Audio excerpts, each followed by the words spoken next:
Alexandra vit une période très sombre, remplie de regrets après avoir démissionné d'un travail qui la détruisait à petit feu. Quentin, lui, ressent une grande culpabilité après que sa conjointe ait décidé de trouver mieux ailleurs. À travers le récit, tu vas comprendre pourquoi les ruminations, ces pensées orientées vers le passé, sont de véritables ennemis de l'épanouissement. Et qu'après les avoir digérées ou éliminées, tu pourras te créer une vie riche, épanouie et pleine de sens. Salut à toi, tu es sur Dépasse-toi et je suis Sylvain Viens. Tous les mardis dès 7h, je te proposerai des idées pour comprendre ton fonctionnement, améliorer tes relations, trouver de la motivation ou encore développer ta confiance en toi. Et tout ça pour t'aider à créer une vie riche, épanouie et pleine de sens.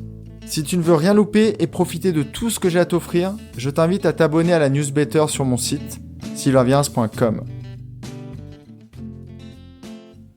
Pas d'avis Apple cette semaine, mais 2 remarques. La première, lors d'un appel découverte, David s'est inquiété de voir sa vie exposée sur un de mes épisodes. Je l'ai rassuré en lui indiquant que ce sont de vrais cas dont je te parle toutes les semaines, mais je les rends méconnaissables. Donc si jamais, toi, tu as envie de me contacter, tu peux te rassurer sur ce point-là. La deuxième remarque arrivera en fin d'épisode. Tu dois absolument l'entendre si tu aimes écouter mes conseils tous les mardis. J'espère que tu as écouté l'épisode de la semaine dernière, je te parlais des projections, ces pensées orientées vers le futur qui n'aident pas à s'épanouir. Aujourd'hui, je te parle des ruminations, ces pensées orientées vers le passé qui peuvent, elles aussi, anéantir ton bonheur. Alexandra est une femme d'une quarantaine d'années. Au niveau familial, tout va bien. Son conjoint est bienveillant et aimant. Elle vit dans un bel appartement assez spacieux à Lyon. Dès qu'elle le peut, elle sort avec ses 2 petites filles dans le parc au pied de son appartement. Jusqu'il y a encore quelques mois, ce morceau de verdure au centre de la ville lui suffisait. Mais elle commence à s'y sentir étouffée. La semaine, elle en a marre de ses journées devant l'ordinateur, à participer à des visios vides de sens. Elle n'en peut plus des consignes d'un manager qui ne partage pas ses valeurs. Le week-end, elle en a ras-le-bol de ces trajets de voiture qui durent des heures pour se rendre en montagne. Plus les mois passent, plus le fossé se creuse entre les journées qu'elle vit et celles qu'elle aimerait vivre. Elle n'arrive plus à profiter de tous les avantages matériels que lui offre sa vie d'aujourd'hui. Un soir, après avoir lu l'histoire de sa petite et bordé sa plus grande, elle attend son conjoint pour avoir une discussion dont elle a envie depuis bien longtemps. Malgré ses suppositions, son conjoint la comprend. Il partage son envie de bouger. Pour lui, c'est beaucoup plus simple. Il peut télétravailler de n'importe quel endroit. La décision est prise. Alexandra va donner sa démission pour enfin se créer une vie en phase avec ses aspirations personnelles. Celles qui ont beaucoup évolué ces dernières années. Elle passe à l'action rapidement. Elle prend rendez-vous avec son manager pour tout lui raconter. Sa demande est acceptée. Il déménage rapidement et achète dans un village alpin. De son bureau, elle a vue sur des sommets blanchis quasiment toute l'année. En tendant l'oreille, elle profite du petit ruisseau qui s'écoule dans leur jardin. Elle n'aurait jamais imaginé vivre dans un chalet aussi beau. Malheureusement, son état d'esprit change rapidement. Allongée sur son lit, le nombre de pages qu'elle doit lire pour sentir le sommeil explose. Son conjoint est étonné de la voir encore éveillée quand lui se couche. Tous les soirs, elle doit supporter quelques longues minutes de ronflement avant de rejoindre Morphée. Durant la nuit, elle a l'impression de se retrouver jeune maman, quand elle se réveillait toutes les heures pour la téter. Son sommeil est haché, entrecoupé de réveils où une phrase ressurgit. As-tu fait le bon choix? As-tu bien fait de partir de ton travail? Pourquoi n'as-tu plus accepté des choses que les autres continuent de vivre? Il y a encore quelques semaines, elle réveillait ses enfants à coups de bisous dans le cou. Là, ce sont elles qui viennent lui demander de se lever. Plus les jours passent, plus son état se dégrade. Elle, qui pensait retrouver la liberté et l'épanouissement, elle sombre doucement mais sûrement dans un état dépressif. Elle ne trouve plus aucune inspiration quant à son futur professionnel. Alors qu'elle aurait besoin de créativité et d'énergie pour construire la suite, elle passe son temps dans les regrets et les remords. Pourquoi mettre à poubelle son diplôme alors que ses parents ont payé pour? Pourquoi avoir quitté un travail bien rémunéré qui lui permettait de tout s'offrir? Pourquoi avoir imposé à sa famille un déménagement? Elle se demande comment elle aurait pu faire autrement. Elle s'en veut. Et plus elle s'en veut, moins elle dort bien. Et plus son énergie se dégrade. Elle passe ses journées dans le passé à revoir sa vie d'avant, quand elle avait plein d'argent, des interactions professionnelles. Elle ne se rappelle même plus pourquoi elle voulait changer de vie. Et le pire, certains jours, elle est à deux doigts de rappeler son ancien patron. Au lieu d'utiliser son énergie pour lancer sa reconversion ou au moins se faire du bien, elle passe en revue tout ce qu'elle a laissé tomber, des choses qui pourtant ne lui plaisaient plus du tout. Quentin, lui, c'est un homme d'une trentaine d'années. Il est agent administratif pour une collectivité. Il y a encore un mois, sa vie était idéale. Le matin, dès la sonnerie de son réveil, il a le sourire.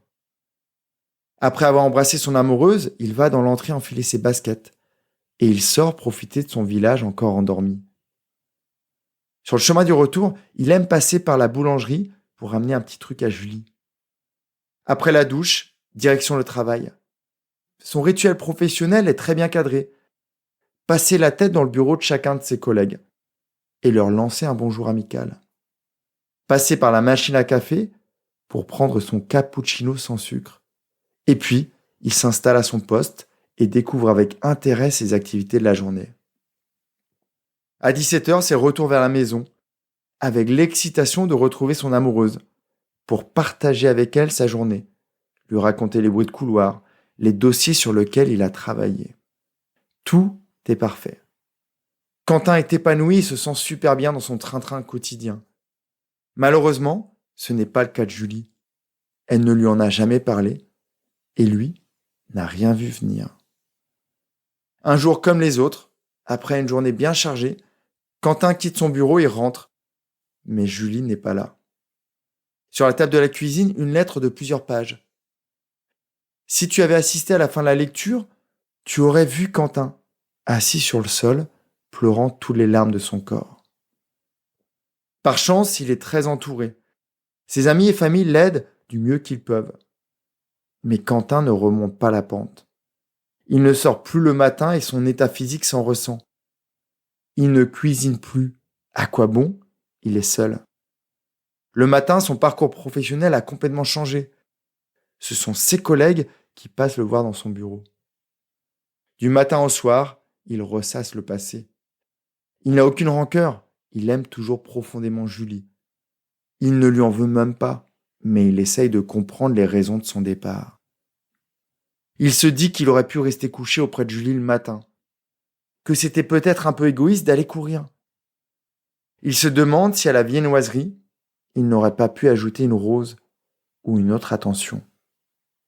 Il imagine tout ce qu'il aurait pu faire de différent pour la garder. Il passe ses journées à se torturer l'esprit. Même si les situations sont très différentes, Alexandra et Quentin s'embourbent dans le passé. Plus ils y pensent, moins ils se sentent capables de changer la situation. Alexandra imagine que le jour où elle a envoyé son mail, elle a détruit le bonheur de sa famille. Quentin, lui, repense au jour où Julie l'a quitté. Et il boucle sur des « et si j'avais pas fait ça? Et si j'avais fait autrement? Et si je lui avais dit tout ce que j'avais dans le cœur ?»